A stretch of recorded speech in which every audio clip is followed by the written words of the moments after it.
Opa, meus amigos, tudo bem? Sejam muito bem-vindos a mais um vídeo aqui do nosso canal. Antes de a gente começar, eu queria passar para falar sobre o nosso curso. Nosso curso ainda está disponível. Para quem não sabe qual foi o intuito da criação desse curso, em primeiro lugar, oferecer conteúdo de qualidade, certo? Porque esse conteúdo que eu produzi foi a partir de vários anos de estudo que eu tive em relação à criação de animais, de porquinhos da Índia, e também vários anos de experiência. Então, esse curso ele vai ser um somatório de tudo isso em um local só, certo? São várias horas de curso, certo? Então, você lá vai conseguir aprender. E a didática é essa que a gente utiliza aqui no nosso canal do YouTube. Então lá é um curso de fácil entendimento. Claramente lá você vai começar do mais básico até mesmo o mais aprofundado em criação de porquinhos da Índia. Então se você é um criador iniciante e quer realmente aprofundar nesse meio de criação, não perde tempo, gente, é um investimento. Por que eu falo que é um investimento? Quando você começa a criar animais, você sabe que inicialmente você vai ter muito gasto. Ainda mais porque você vai querer comprar animais de linhagem, animais que vai ter um preço atribuído maior. Então esses fatores fazem com que é necessário você se preparar para não ter percas na criação. E esse é justamente o intuito do nosso curso. A gente preparou o manejo do zero realmente para facilitar na hora da criação do seu animalzinho. Então lá é apenas um investimento, você realmente vai investir na coisa que vai ter retorno. É um retorno que vai ser futuro a partir de animais de boa qualidade, certo? E além disso, você ajuda a nossa criação. Como que eu vou te ajudar, então? Eu não entendi. Se você é uma pessoa que gosta do nosso conteúdo, quer que ele continue, ajude dessa maneira, porque o nosso canal não é monetizado, certo? Então lá você pode estar comprando no curso e pode dividir até 12 vezes no cartão. Então realmente é uma coisa muito boa. Eu vou deixar aqui o link aqui na descrição do vídeo. Lá vocês vão ter acesso e também vou deixar o link aqui no comentário fixado. Então não tem risco, lá vai ter uma pessoa que vai estar te atendendo por meio do WhatsApp. Você pode tirar todas as suas dúvidas em relação ao curso. Ela vai te oferecer tudo isso e muito mais. Tá, e como vocês leram aí no título do vídeo, o vídeo é justamente sobre isso que vocês leram. É um vídeo que trata sobre genética, mais precisamente sobre misturas, certo? A primeira coisa que a gente tem que entender: porquinho da Índia é um grupo de animais amplamente difundido no planeta Terra, certo? Então, essa separação relacionada à localidade facilitou a diversificação desses animais. Ítalo, como assim diversificação desses animais? É basicamente você ter variedade dentro de um grupo da mesma espécie, certo? Não se esqueçam, a espécie de porquinhos da Índia, o nome científico dela é Cavia porcellus, certo? O nome científico é atribuído aos animais porque vai ser um nome único, universal, certo? Como assim? Eu não entendi, Ítalo. Por exemplo, um porquinho da Índia desse aqui no Brasil tem vários nomes. Tem preá do reino, tem gente que chama até de preá do mato, porquinho da Índia, cutia. Então, cada lugar realmente vai ter o nome. Já na língua latina, alguns chamam de cuy, cobaia. Na língua inglesa é guinea pig. Então, esses aspectos fazem com que, às vezes, não tenha um entendimento geral, certo?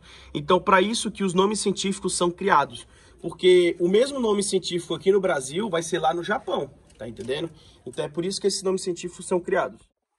E como explicado, algumas linhagens elas passaram a se diversificar, seja pela questão do ambiente, tanto que a gente pode observar uma coisa: esses animais eles são oriundos aqui da América do Sul, galera, não se esqueçam disso. E o que acontece? Eles surgiram na região da atual região dos Andes. E lá eram regiões frias, só que a gente tem que entender uma coisa: nos Andes tinha regiões mais baixas, certo? Que claramente a temperatura não ia ser tão elevada, e também tinha as regiões mais altas. E o que a gente observa? Nas regiões mais baixas era mais comum você ver animais de pelagem um pouco mais curta, até mesmo porque eles não iam depender tanto da questão climática do frio. Já nas regiões de mais alta altitude, esses animais não eram assim tão vistos como animais de pelo longo. Animais de pelo longo, eles já eram vistos nas regiões há muito, muito tempo. Porque a gente tem que entender uma coisa: porquinho da Índia ele não é um animal domesticado recentemente. Tem uns estudos que indicam que esses animais são domesticados há mais de 5.000 anos, gente. Então, há muito tempo eles são domesticados. E no caso dos atuais pelo longo, claramente eles tiveram muita ação da seleção humana, né? O que é a seleção humana? É basicamente criadores, um conjunto de criadores, procurar atribuir características a um determinado grupo de animais. E ele vai ter o intuito de buscar obter essas características. Ítalo, explica melhor, como assim? Por exemplo, eu quero um porquinho que tenha o pelo longo e o pelo preto e branco. E o que eu vou fazer? Eu vou fazer cruzamentos, certo? Pode ser até que eu já tenha algum exemplar dessa cor. E a partir desses cruzamentos, os que nascer preto e branco e com pelo longo eu vou ficar. Os que nascer com pelo curto e de outras cores, como laranja, eu vou tentar separar dessas linhagens. Eu vou tentar tirar para buscar a perfeição e até mesmo aí, a seleção da raça. E é justamente nesse período que a gente encontra a questão da mistura de raças, né? O que a gente tem que entender? Existem raças que já existiam, certo? E existem raças que foram criadas recentemente. Recentemente que eu falo é na questão histórica, né? Tem raças que têm o quê? Um pouquinho mais de 30 anos, como a raça Skinny. A raça Skinny não é uma raça natural, gente. Até mesmo porque o local onde eles surgiram não era um local tão propício para ter animais de pelo, sem pelo, na realidade, né? Porque eles precisam, sim, se aquecer. Não se esqueçam, pelo é isolante térmico, então ele é necessário demais. Vamos lá, meu povo, acabei de chegar aqui na minha gaiola dos pelos longos, certo? E eu vou estar explicando algumas misturas para vocês. Tem muita gente que pergunta, Ítalo, se eu pegar um peludo desse aí, cruzar com um animal de pelo curto e liso, o que nasce? Eu vou conseguir tirar um pelo longo? Não, gente, você nunca vai conseguir tirar um pelo longo. Existe uma coisa que, com certeza, se você é estudante aí, treineiro para Enem, ou estuda mesmo, para valer, para conseguir passar para algum curso superior, na biologia a gente estuda uma coisa chamada herança intermediária, certo? Mais precisamente na genética. O que é herança intermediária? Eu vou fazer um exemplo muito simples para você. Vamos supor que você pega uma flor branca, certo? E uma flor vermelha. Aí você pega e consegue cruzar essas duas flores para obter, no caso, os filhotinhos, né? Flores novas. E o que acontece? Ítalo, o que vai dar esse cruzamento? Aí as pessoas ficam se perguntando, ou vai dar, eu acho que vai dar vermelha, né? Porque vermelha vai dominar sobre a branca. Mas na realidade não. No caso, vai dar uma flor totalmente diferente do pai e da mãe, certo? Por isso que chama, no caso, herança intermediária. Não vai ser nenhum nem outro. É a mesma coisa que vai acontecer, no caso, nesses porquinhos da Índia. Se você pega um pelo longo, um peruano, e cruza com um inglês pelo curto, você vai conseguir obter um animal que não vai ser nem a mãe nem o pai. Vai ser um angorá, por exemplo, que as pessoas chamam, né? Que o angorá é como se fosse um animal de pelo intermediário. Não tem aquele pelo nem muito longo como esses peruanos e nem aquele pelo muito curto. Então, mas eu tenho um angorá que tem um pelo bem mais longo. Se você observar, é um angorá que já tem outra mistura com pelo longo. Às vezes tem o quê? Fruto de, vamos supor, os avós dele, um era inglês, outro era peruano, certo? E já os pais eram um angorá e um peruano. Então, claramente, se você misturou mais ainda esse animal com pelo longo, a tendência é que o pelo aumente, a tendência é que o pelo fique maior, certo? Então, isso acontece muito. Mas, Ítalo, não tem a possibilidade de eu conseguir tirar, no caso, um peruano, mesmo que eu vá fazendo sempre essas misturas, cruzando angorá com peruano. Gente, vocês vão sim ter essa capacidade de tirar peruano a partir dessas misturas. Só que sigam essa ideia. Tentem cruzar animais da mesma linhagem. Cruzem na mesma linhagem, que é a melhor coisa que vocês vão fazer na vida de vocês. Lá no futuro, vocês vão me agradecer, porque eu já passei por isso, né? Eu pegava muito pelo longo, macho, principalmente macho, e cruzava com animais de pelo curto, certo? Então, simplesmente, eu pensei que estava melhorando ou aumentando o meu plantel, mas na realidade eu estava atrasando o meu plantel, porque eu tinha um macho de muito boa qualidade. Em vez de eu investir um pouquinho mais para comprar 1 ou 2 fêmeas de boa qualidade, eu simplesmente pegava, misturava com animais abissínios, ingleses, tirava, às vezes, ou um abissínio com pelo um pouco maior, ou às vezes um inglês com pelo um pouco mais alongado, e pegava e misturava de novo com aquele animal. E o que eu notei?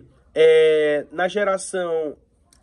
na próxima geração do cruzamento entre pai e filhos, o que eu notei? Eram animais que tinham, sim, às vezes o pelo longo, só que não era assim um pelo tão alongado, certo? Ele não tinha assim tanta densidade quanto um animal puro.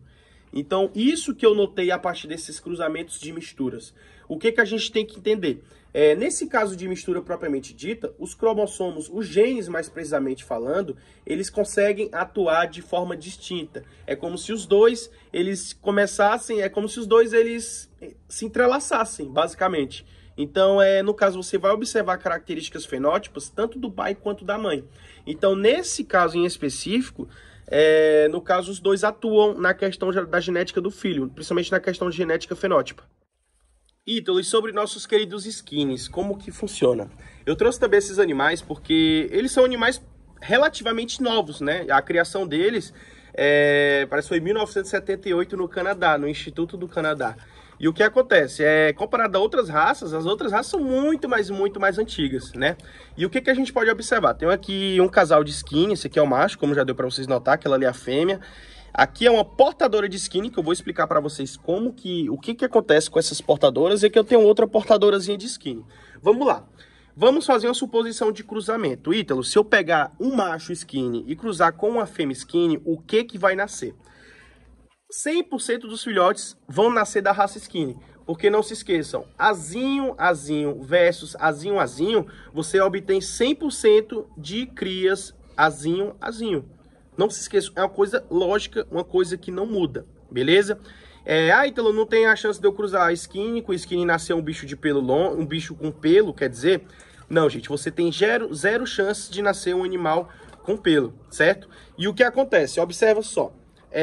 Agora, mesmo que esse skinny ele tenha várias e várias misturas passadas, no caso, para que um animal seja skinny, vamos supor que você cruza dois animais de pelo, certo? São animais heterozigotos, ou seja, vai ter uma letra azão, que é A maiúsculo, e azinho minúsculo. Então você vai cruzar azinho versus azinho.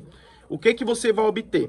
Você vai obter, no caso, um animal azão, ou seja, ele vai ser 100% dominante. Você vai obter um animal aliás, um animal não. Você vai obter 50% dos animais azinho, que também vão ser heterozigotos, certo? Dominantes. E você vai obter um animal azinho. Esse único animal que nasceu azinho, que corresponde a 25% da ninhada, ele vai ser o único que não vai ter a presença de pelo. Então é isso que acontece com skinnies, certo? Então quando você cruza esses animais skinny com skinny, não se esqueçam, obrigatoriamente vai nascer só skinny. Então se eu pegar um macho skinny e cruzar com um porquinho de pelo, vai nascer animais de pelo? Não vai nascer animais de pelo, certo? Vai nascer o quê? 100% dos filhotes vão nascer com pelo, certo? Só que eles vão portar a genética para tirar filhotes da raça skinny. Explica um pouco melhor isso, Ítalo. Basicamente, 100% vai nascer azinho, ou seja, eles vão ser dupla cabeça, vão ser heterozigotos. Só que eles são heterozigotos dominantes. Então é dominante porque a característica mais prevalente, ela vai aparecer, certo? Então a característica mais prevalente é justamente a presença de pelos. Tá entendendo, pessoal? Não sei se está dando para vocês entenderem, porque assim, um conteúdo, para algumas pessoas é difícil, certo? Ainda mais até aquelas pessoas que estudam é um conteúdo relativamente que não é assim tão fácil de entendimento. Só que, e para as pessoas que não estudam, às vezes é um pouquinho mais complicado. Só que eu estou tentando fazer assim da forma mais acessível possível para que todos entendam. E no caso, gente, esse tipo de relação de cruzamento é chamado de dominância e recessividade. Agora, pausa o vídeo e escreve aí pra mim. Qual é o dominante e qual é o recessivo nessa história? O dominante é qual? É o skinny e o recessivo é qual? O de pelo ou ao contrário, como é? Então escreve aí pra mim. Escreveu? Então, se você falou que o recessivo é a raça skinny e o dominante é um animal de pelo, você acertou, meu querido. Você acertou na mosca. Porque o que acontece? Muitos criadores fazem sim esses cruzamentos. Eu mesmo estou fazendo esse cruzamento. Eu fiz cruzamento de skinny com inglês europeu, inglês de padrão, como vocês quiserem chamar, e obti portadores skinny, ó, que tem duas portadoras aqui, ó, lindinhas, inclusive são irmãs. E eu consegui fazer, eu fiz esse cruzamento tanto para melhorar a questão de orelha, fuça, e até mesmo volume de frente, que é justamente o ombro da porquinha, né? Para que seja mais volumoso. Aquele meu skinny ele já tem uma boa qualidade, graças a Deus. Porém, vamos ver aí o que dá, né? E é mais ou menos isso, gente. Agora, muitas pessoas perguntam, Ítalo, mistura, bicho, por exemplo, bicho misturado, é raça, como que é? Galera, um animal que tem mistura, nem sempre é considerado raça. No caso aqui dos portadores de skinny, não dá para se dizer que é um animal mestiço propriamente dito, porque as características fenótipas, elas vão mais para uma raça, né? Tipo, ela meio que prevalece mais para uma raça. Só que o que a gente observa numa portadora de skinny? Ela vai sim ter vai ter pelagem, e a pelagem que se assemelha à pelagem de inglês, porém, em maior parte dos casos, nasce uma pelagem crespa. Então, não é uma herança totalmente dominante, no caso dos animais de pelo. Ele vai ser recessível em relação à textura do pelo. A textura do pelo vai ser puxada do skinny, do macho skinny, né? Que vamos supor que for esse cruzamento. Então, por meio disso que você vai conseguir obter a raça. Então, muitos criadores fazem essas misturas, gente, justamente para poder aumentar o plantel. Porque, por exemplo, com um macho skinny e algumas fêmeas de bom padrão, de inglês padrão, você consegue tirar aí vários filhotinhos skinny fazendo linhagens, né? Então, é mais ou menos isso. E não esqueçam, nem sempre animais... Aliás, na realidade, boa parte das vezes, animais mestiços são animais sem raça definida. Eles não vão ter características definidas, entendeu? Porque, assim, a questão da mistura em si, ela é uma coisa muito instável, né? Você não vai ter uma certeza do que vai sair daquilo. Então, por isso que não são considerados raça, tá entendendo? Então, é isso aí, meus queridos. Um abraço para todos, certo? Não se esqueçam também de seguir lá no nosso Instagram. Lá você vai ver as novidades que a gente encontra aqui no Caviário e tudo mais, viu?